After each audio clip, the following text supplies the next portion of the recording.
Bienvenue dans cette nouvelle explication.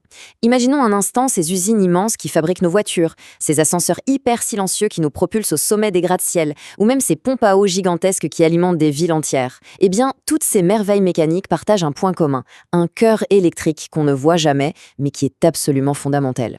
Aujourd'hui, on va décortiquer ensemble cette pièce maîtresse de l'industrie moderne, et on va le faire étape par étape, de manière super claire et visuelle. Mais avant d'aller plus loin, posons-nous une question quand même fascinante. Comment est-ce qu'un simple petit doigt humain, en appuyant sur un bouton en plastique, tout ce qu'il y a de plus basique, peut démarrer une machine industrielle massive de 10 000 watts, et ce, en toute sécurité? Parce que soyons clairs, si on envoyait directement 10 000 watts derrière ce petit bouton, il fondrait littéralement en une fraction de seconde et ce serait catastrophique. Il faut forcément un intermédiaire de génie pour faire le pont. Pour comprendre ce mystère, voici notre programme d'aujourd'hui. D'abord, on va voir le rôle exact du contacteur. Ensuite, petit tour par son histoire et son anatomie, son fonctionnement en direct, le décodage de ses bornes, le câblage avec la fameuse astuce de l'auto-maintien, et enfin, on parlera sécurité. Allez, on commence tout de suite avec notre première partie, le rôle du contacteur. Concrètement, qu'est-ce que c'est qu'un contacteur? Pour faire simple, c'est un interrupteur super robuste, mais au lieu d'être actionné par notre doigt, il est commandé à distance par un électroaimant. C'est un peu comme un énorme pont-levis pour l'électricité. Son but ultime, c'est de gérer des charges de très forte puissance, tout en isolant complètement la personne qui appuie sur le bouton de la haute tension qui fait tourner la machine.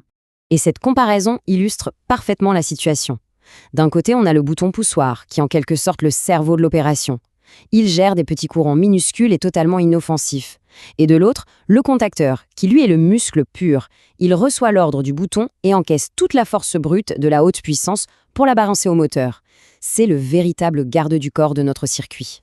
On passe à la deuxième partie, l'histoire et l'anatomie interne de la bête. Faut savoir que cette technologie ne sort pas de nulle part.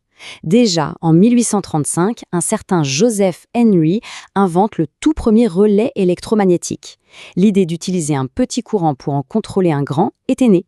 Plus tard, dans les années 1880, les travaux de Nikola Tesla sur le courant alternatif ont poussé le système dans ses retranchements, nécessitant des composants capables d'encaisser des charges incroyables. Le contacteur moderne qu'on utilise aujourd'hui, c'est l'évolution directe de ces inventions historiques. Si on ouvre le boîtier, c'est un vrai puzzle mécanique, et c'est passionnant à regarder. La bobine, c'est notre moteur, elle crée le champ magnétique. L'armature mobile, c'est le pont qui va se déplacer pour fermer le circuit. Les contacts, eux, c'est la porte par laquelle l'électricité s'engouffre. Et le ressort dans tout ça? Eh bien, c'est le mécanisme de sécurité qui s'assure de tout repousser et de couper le courant dès qu'on relâche la commande. Ce qui nous amène naturellement à notre troisième point, le fonctionnement en action et les contacts. C'est exactement là que la magie opère. Le petit courant arrive à la bobine, le champ magnétique se crée, l'armature est violemment attirée par l'aimant, et là, clac! Les contacts se ferment d'un coup sec.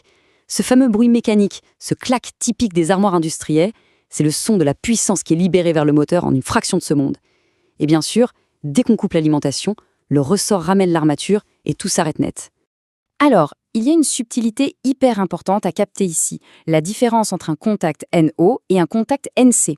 Le NO, pour normalement ouvert, c'est comme un pont-levé. L'électricité est totalement bloquée jusqu'à ce que le contacteur s'active. À l'inverse, le NC, normalement fermé, c'est une porte grande ouverte par défaut. L'électricité passe et elle ne sera coupée que si le contacteur s'active.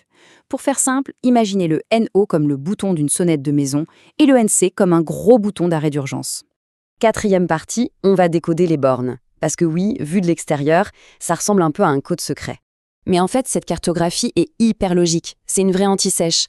A1 et A2, c'est le cerveau. C'est là qu'on branche la petite bobine de commande. Les L pour ligne et T pour terminal, c'est l'autoroute de la puissance principale. L'entrée et la sortie du courant massif pour le moteur. Et puis on a les numéros comme 13-14 ou 21-22. Ça, ce sont les contacts auxiliaires. Des petits interrupteurs bonus intégrés sur le côté, qui vont nous être super utiles pour la suite. Cinquième point, on passe aux choses sérieuses, le câblage et la magie de l'automaintien. Prenons notre temps pour bien visualiser ça. Le courant de commande part du disjoncteur, traverse tranquillement notre bouton d'arrêt rouge qui est normalement fermé, puis arrive à notre bouton de marche vert. Quand on appuie sur ce bouton vert, le courant fonce jusqu'à la borne A1. La bobine s'active, clac. La puissance traverse les bornes L vers les bornes T et le moteur se met à rugir. Le problème, c'est que si on lâche le bouton vert, tout s'arrête. Et c'est là que la cinquième étape entre en jeu. C'est ce qu'on appelle l'auto-maintien. C'est littéralement une astuce de génie. On ajoute juste un petit fil en parallèle sur le contact auxiliaire 13-14. Du coup, quand le contacteur fait clac, ce contact 13-14 se ferme aussi et crée un raccourci pour l'électricité. Le courant contourne le bouton de marche, continue d'alimenter la bobine tout seul et on peut lâcher le bouton sereinement. Le contacteur se maintient lui-même activé. C'est une vraie petite mémoire mécanique. Au fait, petite parenthèse super importante avant de passer à la suite, il ne faut jamais confondre un relais et un contacteur. Le relais, c'est super pour l'électronique sensible, pour envoyer des signaux ou allumer des petites ampoules. Le contacteur, lui, c'est son grand frère sous stéroïdes. Il est bâti pour affronter des moteurs massifs avec des chambres spéciales pour étouffer les étincelles mortelles. Bref, on adaptait toujours l'outil à la taille du chantier. Et enfin, 6e et dernière grande partie, la sécurité. Et là, on ne plaisante absolument pas. Ces règles, c'est une question de survie. Un câble mal serré sur une grosse borne, ça crée un arc électrique, ça chauffe et ça finit en incendie industriel. De plus, un contacteur seul, ça ne protège pas un moteur qui force de trop. Il lui faut impérativement un relais thermique en compagnon. Et la règle absolue, la plus importante de toutes, avant de mettre les mains dans une armoire, on coupe l'alimentation principale et on consigne. Le danger en électricité est invisible, mais il pardonne très rarement. Du coup, si on doit en acheter un ou remplacer une pièce défectueuse, il faut tout vérifier à la loupe. L'ampérage, la puissance du moteur et attention au piège classique, la tension de la bobine de commande. Elle est souvent très différente de la tension du moteur.